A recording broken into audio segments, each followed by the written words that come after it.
There was the mysterious announcement. Got it. That's Sherry's other voice. Okay. So begin with, Aurora. How did you feel about your experience doing this rather sizable project? Yeah, well, at the very beginning, I will say it was pretty intimidating. There's a lot of research to do, a lot of reading, and it took me a while to really get into it and get excited about the project, just being in all honesty. But after I started the reading, it was really fascinating how all these ideas that I've heard about all my life as growing up in the Adventist church really making more sense to me and feeling like I can actually apply them to my life. But as far as the project goes, I really enjoyed doing it. It was challenging along with other schoolwork and things like that, but I'm kind of an academic person, I would say, so I enjoyed the challenge. Excellent, very good. So I'm just going to kind of walk through your paper with you just briefly. I'm probably going to assume you don't have it with you. Right. A previous interview, the person had their laptop open, and I'd say, I was reading this on page 6, and he'd have it right there, So yeah.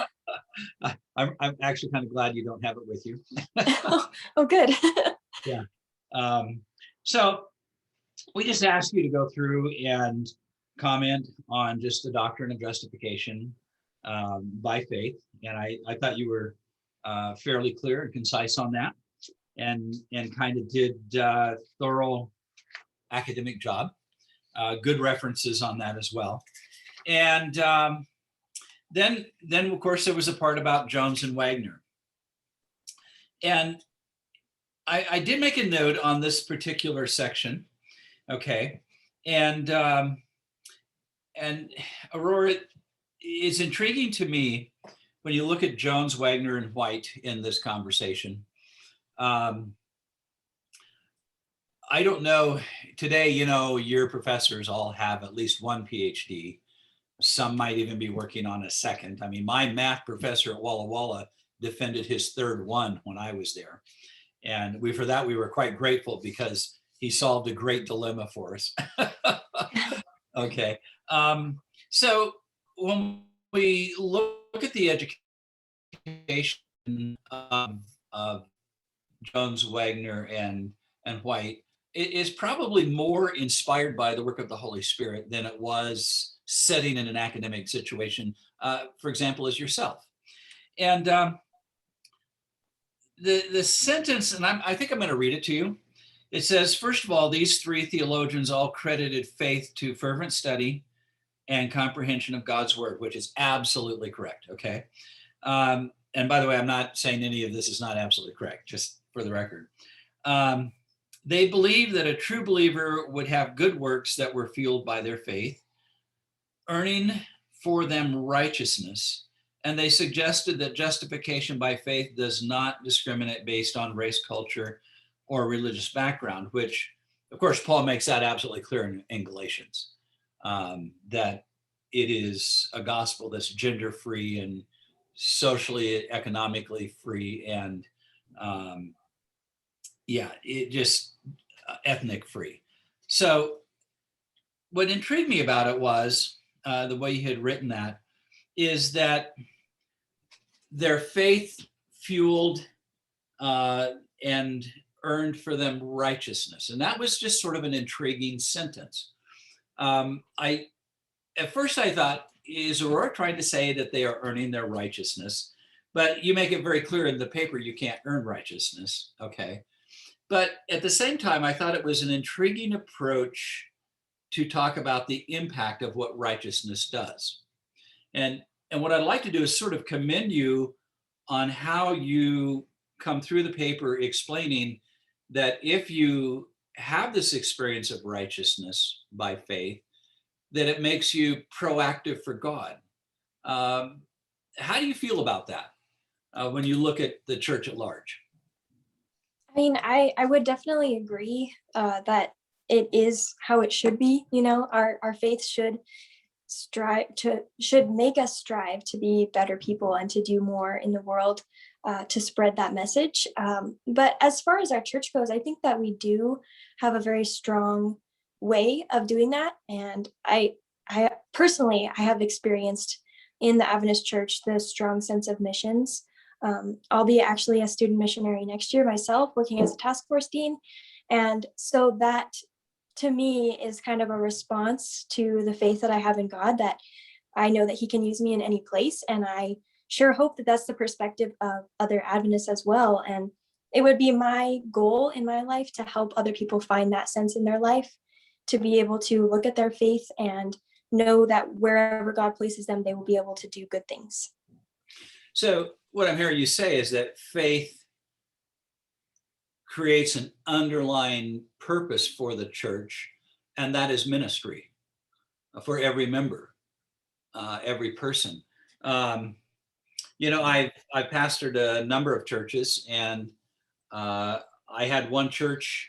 What was rather interesting, we had 122 ministries, or individuals involved in ministries that were not created by the church. Does that make sense? Mm-hmm.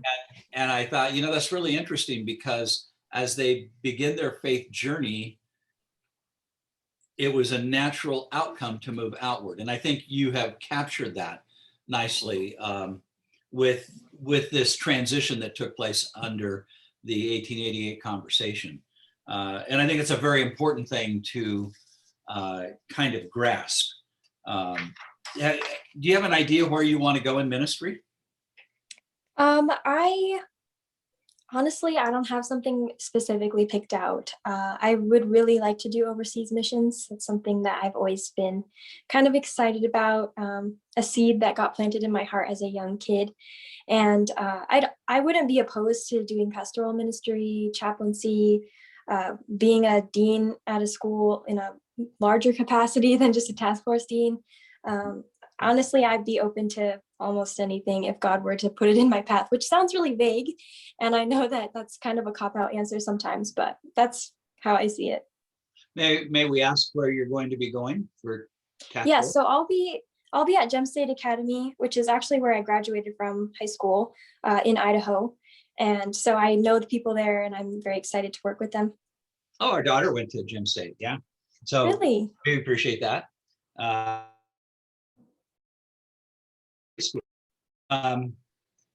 So let's talk a little bit about the history. We had a fascinating history when you go back and look at the beginning with that core group of young people that were really excited about the second coming. I think the oldest was like 24 years old. And that group kind of grew and formed the roots of the Adventist church before it was the church. As they grew and matured for the next maybe almost 18 years, there was that tendency to move into that argument about how right we were about the law. And I don't want to take away from that, because the law certainly is connected to the gospel. You can't have one without the other. But do you think that we have made that transition? When you look at, I don't know if you've sat through an evangelistic series in the last 5 or 6 years. Are we still about right thinking? Do you sense we are more about being gospel centric as a church? So I took a world religions class this last quarter, and it really was very eye-opening, and it kind of rolls into this topic, which is why I'm bringing it up. But I find that when I reflect on Adventism and how I have been brought into it and have experienced it, it's very academic and very about learning as much as you can and focusing on what you know rather than what we do sometimes. And not to say that that's an exclusive statement where that's always the case at all, but by looking at some other religions that are in the world, it was interesting to see the comparisons and contrasts between those religions, just thinking of like Islam and Judaism, comparing to Adventism.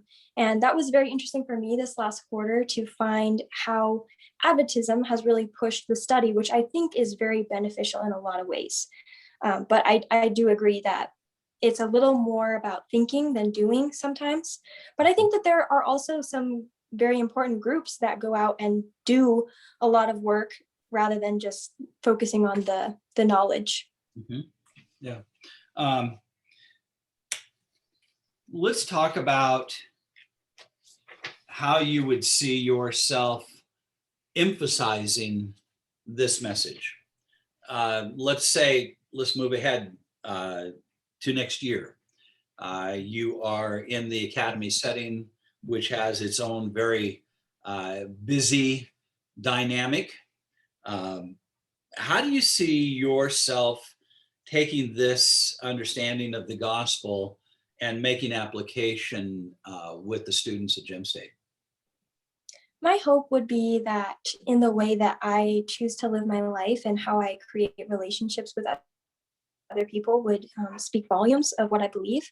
And I think there's a lot of ways to reach out to people and encourage them to reach out beyond themselves as well. One idea that I had, just talking specifically about working in the academy setting, as a dean, I'd really like to bring in some different like little service projects that we can do as a dorm that maybe aren't something huge like going and raking a giant field or anything, but maybe it's writing cards for cancer patients or something of that sort, where we can do something for the community. And by me sort of organizing those activities, I think that that can instill in those students a love for reaching out to other people and to kind of eliminate the fear that can come along with reaching out to other people. Because personally, I'm a very shy person, at least I was growing up. And just doing more service and getting out there and making relationships has really allowed me to blossom. So I would hope that I could help students to do that same thing and grow in that same way. Okay. So we have a friend that has been teaching for, well, probably 30 years now, and up in the Spokane area, seventh, eighth, and I think occasionally ninth grade. And years ago, he shared something very interesting with us. He said, he said every year he introduces salvation by faith alone to his students, in that first half of the year, the first semester. And he said, it's really kind of a fun dynamic. The kids really kind of get it. Then there's Thanksgiving break, then there's Christmas break, and they come back. And he said, by mid-spring, it's like they're all back to behavioral theology again. So he said, I have to go back and start all over again and almost reintroduce salvation by faith. It's like there's something in the nature that we have, and he said something in the nature of young people that causes them to sort of fall back into that pattern of behavior and reward kind of thing. So how do you see yourself being able to convey this message in a way that isn't about so much duty as just entering into that relationship with Christ? Yeah, I very much resonate with what you're saying because I can see that experience in my own life. But as for how I could make a change in that cycle, I think that it's important to remind, as like important as young people, that it's not always what they do that's going to get them praise. Because I think that as humans, we often, like, someone does something good and you give them praise for it, and that feels good.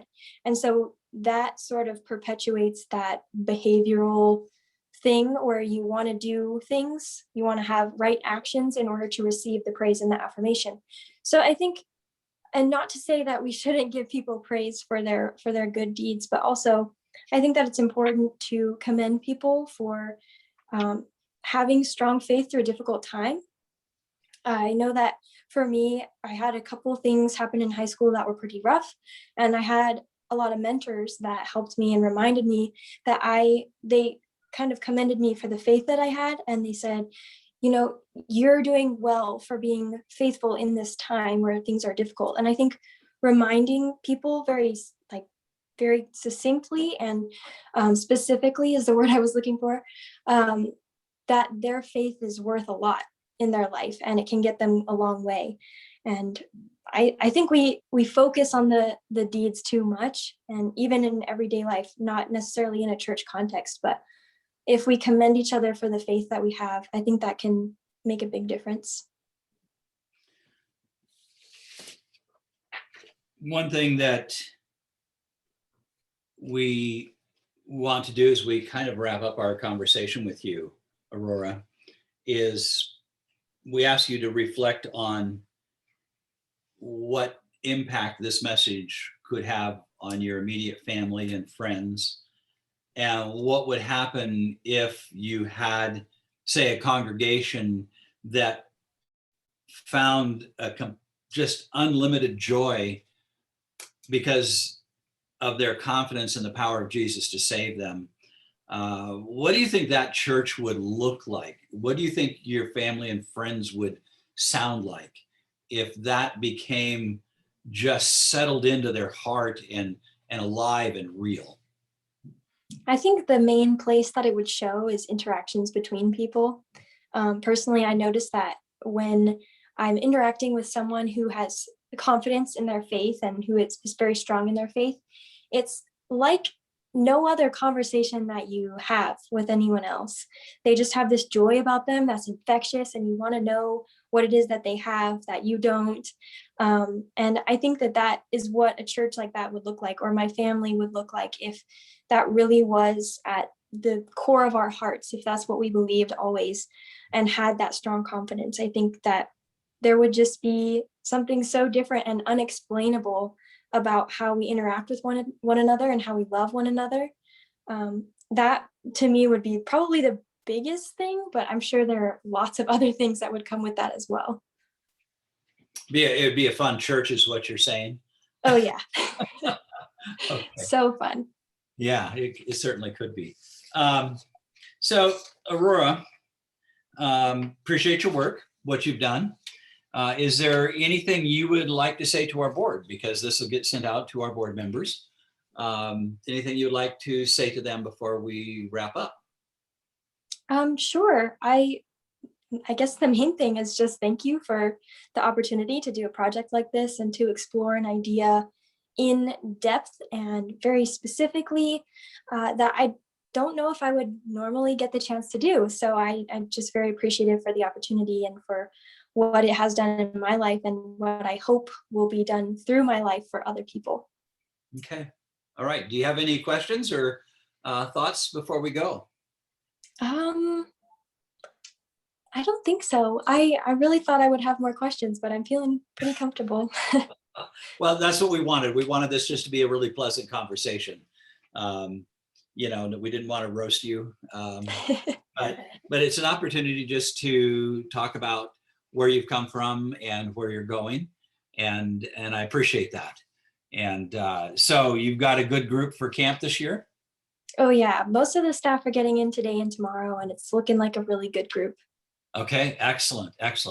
Yeah, this will be the new COVID 2, I guess, is what Yeah.